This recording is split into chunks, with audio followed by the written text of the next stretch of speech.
మనం ఎప్పుడు ఊహించుండం కొందరు మన జీవితంలో నుండి వెళ్ళిపోతారు.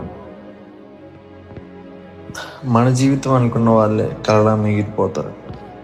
ఎన్నో మాటలు, ఎన్నో అందమైన క్షణాలు, మధురమైన జ్ఞాపకాలు, ఒకరి కోసం ఒక త్యాగాలు, ఏమైనా ఇది తట్టుకోలేనంత ప్రేమ, ఎవరైనా విడిపోతారంటే ఒప్పుకోలేనంత నమ్మకాలు, చెప్పుకుంటూ పోతే ఎన్నో మరెన్నో. అవన్నీ ఎంత బాగున్నప్పుడే, కలిసి ఉండాలనుకున్నప్పుడే.